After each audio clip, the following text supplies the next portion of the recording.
everybody. Thank you so much for coming.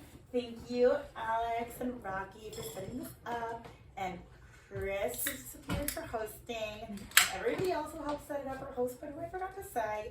And thank you to each of you for attending. It's super cool that you're all interested in helping others, and because you came today, I presume you're interested in helping animals. So thank you so much for being here.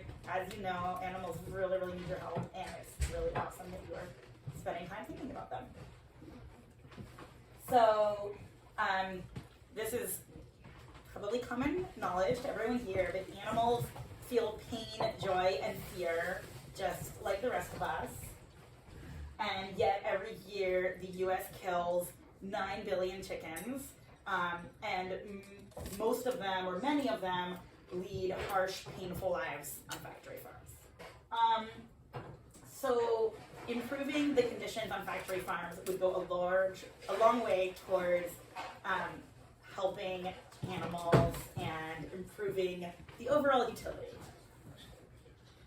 Now, criminal laws on the books are supposed to prohibit animal cruelty and neglect. So every single state in the United States, including New York, has a law against animal cruelty and a law against animal neglect, making it a crime. This is an example. It's New York's law, but it's very representative of what a lot of animal cruelty state laws look like.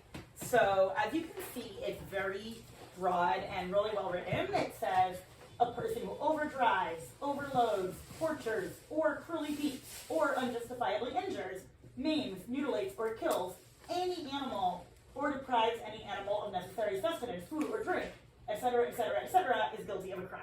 So even in the version I put up here, I had to cut out a bunch, but all the things I cut out are things that make the law even better. Like they're saying, like, it's also a crime if you encourage somebody else to do it, or it's also a crime if, like, different ways you might try to wriggle out of it are still a crime. So these laws are really awesome, and if you were to read this law, you would think that seems like how the world should be. Like, people shouldn't overload animals, they shouldn't torture animals, they shouldn't unjustifiably injure animals. And if factory farms didn't do any of those things, then the world would be a much, much better place. But unfortunately, as many of you probably already know, a lot of these things do happen on factory farms. So for example, just to do like obvious ones, unjustifiably maiming, factory farms often like cut off the beaks of chicks just so that they can put the chicks in really, really crowded conditions, and if the chicks get upset with each other and try to fight, the fighting won't be lethal. So that, in my opinion, is pretty unjustifiable, but factory farms often do it. So something is wrong. And now one thing I want to note, a footnote, somebody seeing this might think, oh, well, the problem must be that there's exemptions to these criminal laws.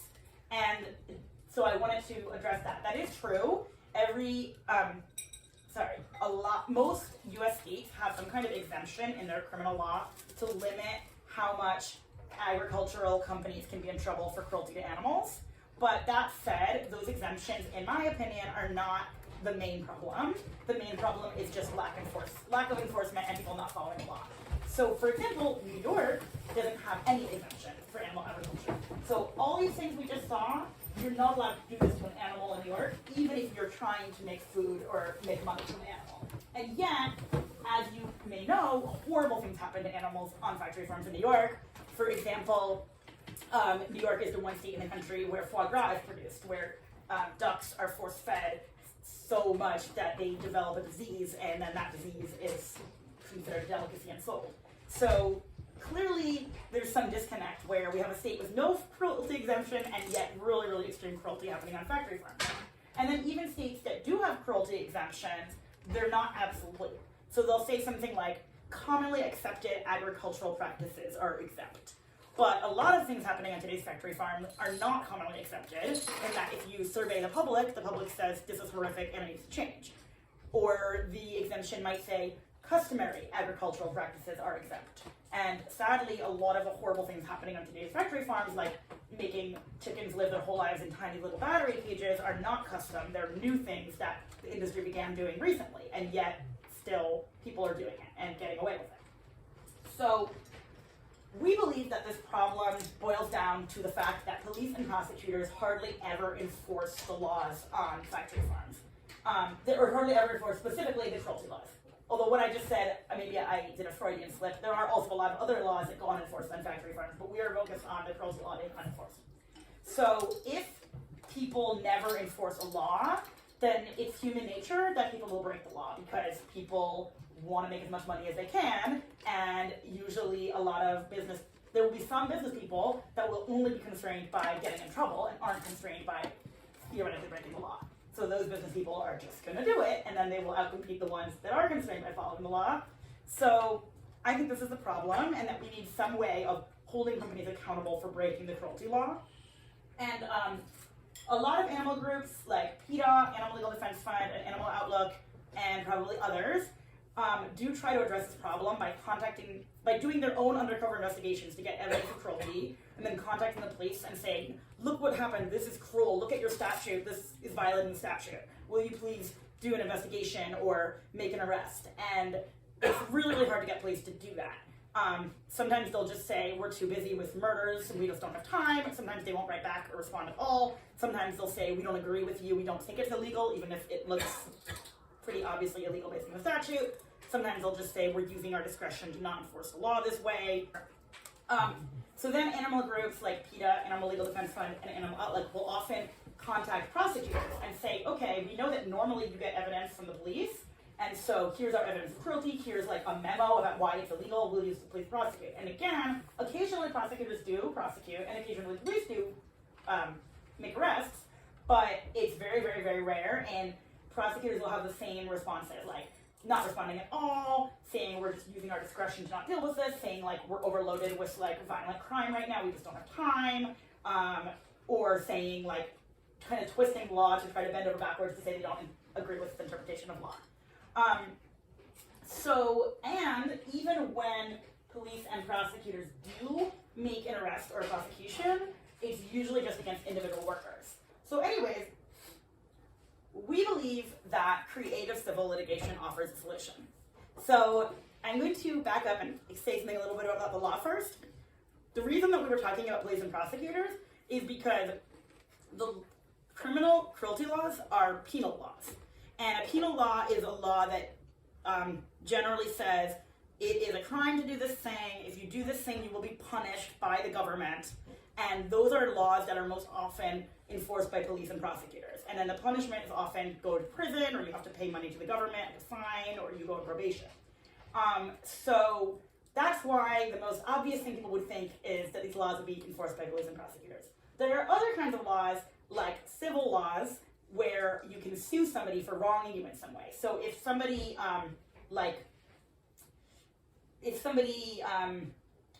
bumps your car with their car, you could maybe sue them, or maybe you'll just work out a settlement, but assuming for whatever reason you can't work out a settlement, you could sue them and make them pay you for bumping your car.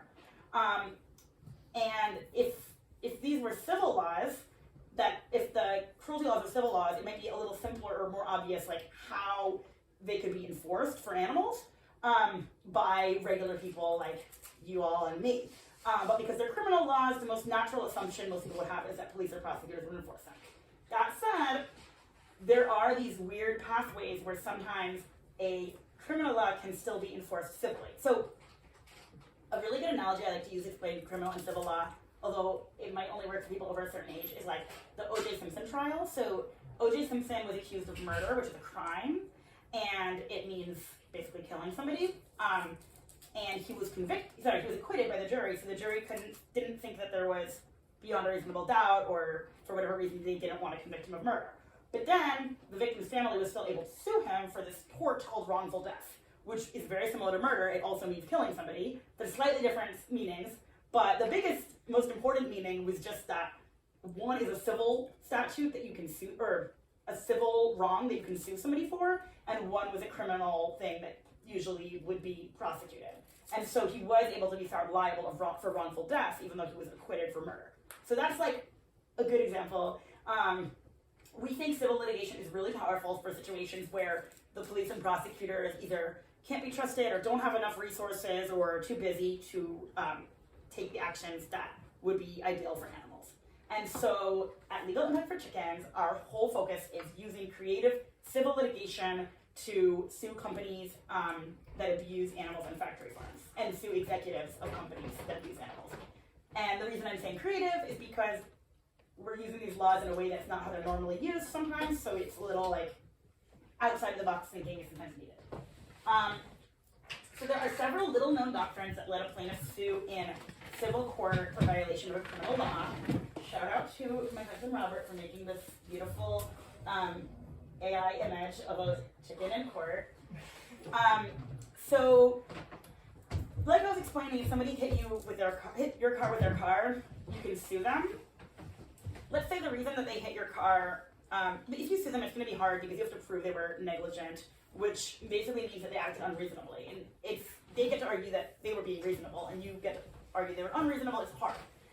But if they run a red light and then hit you with their car, it's much easier because you can use a special doctrine called negligence per se, where you say, I know you were definitely negligent because you committed a crime by running a red light, and that is completely unacceptable. Therefore, I don't have to argue that what you did was unreasonable. It's per se unreasonable to commit a crime. And then it's much easier to win.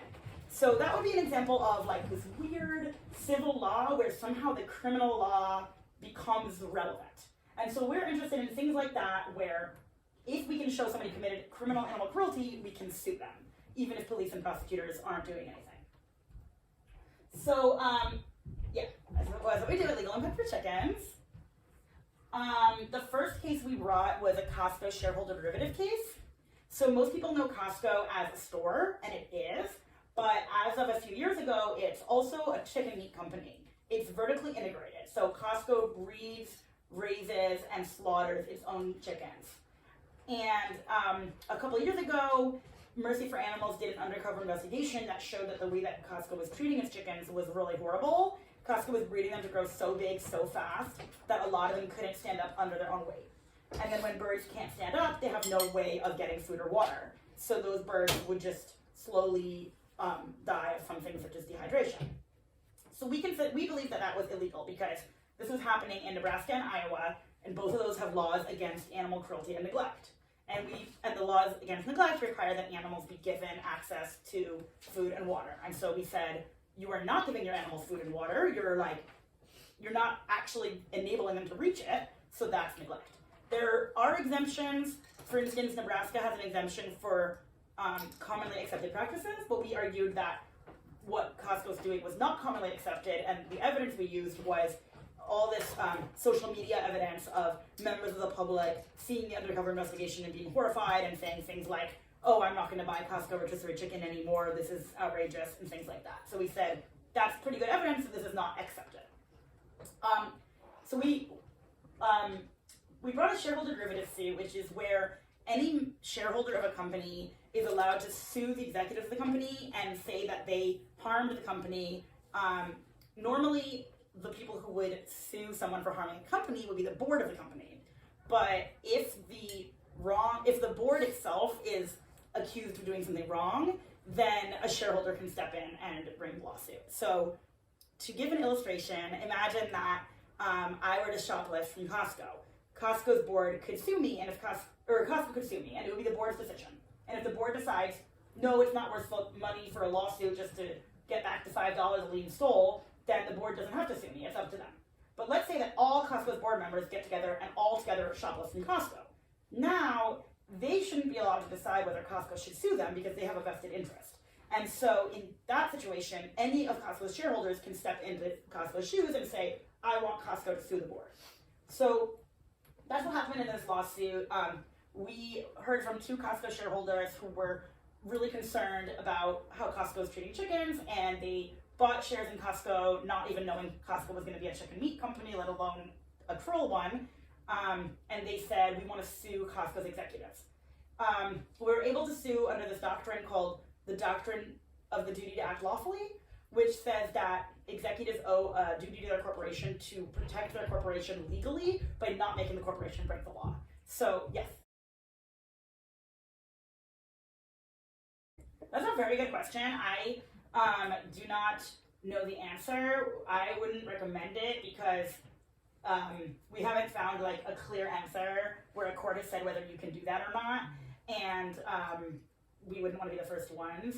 In certain contexts, the answer is like definitely no. Like if you want to sue them for something they did yesterday, you cannot buy shares because you have to have been a shareholder at the time they did the thing. But if you expect them to do something wrong tomorrow, you might be able to buy shares and then sue them tomorrow.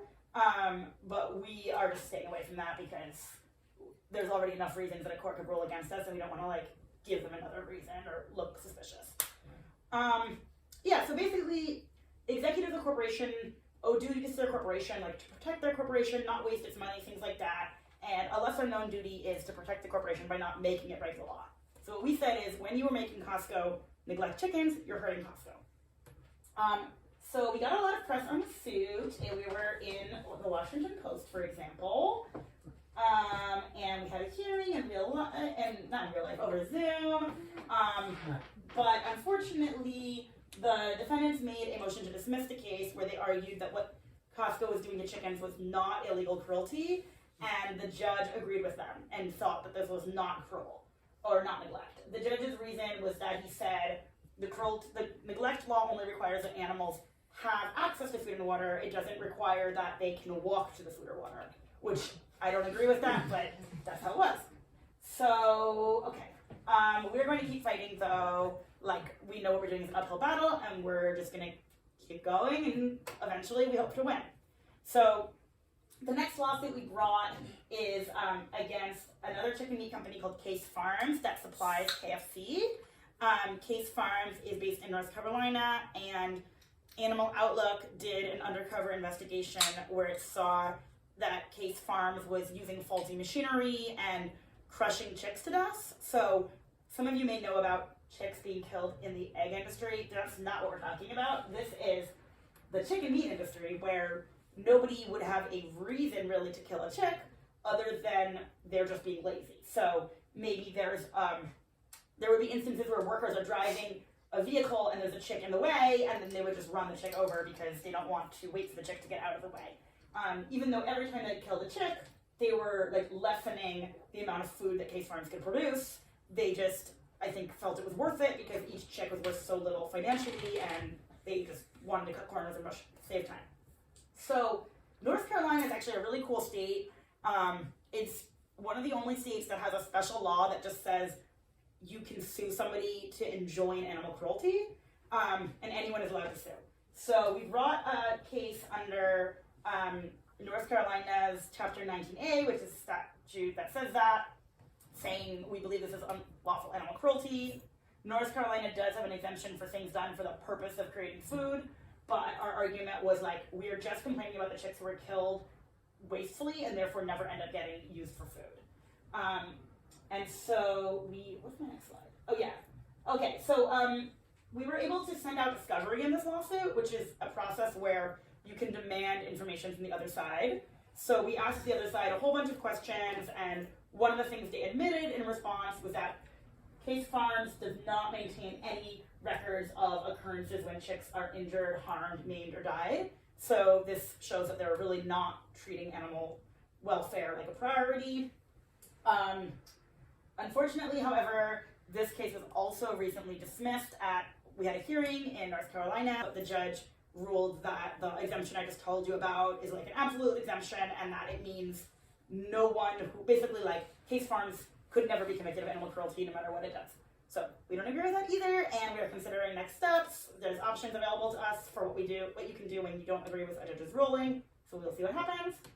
I do want to tell you about another approach that we are also taking, which is not exactly civil litigation, but we're interested in trying to increase sentences for companies that abuse animals. So, like we were saying earlier, it's very hard to get police and prosecutors to actually make an arrest or prosecute over animal cruelty, but sometimes companies in the agriculture industry will be arrested or prosecuted for other things.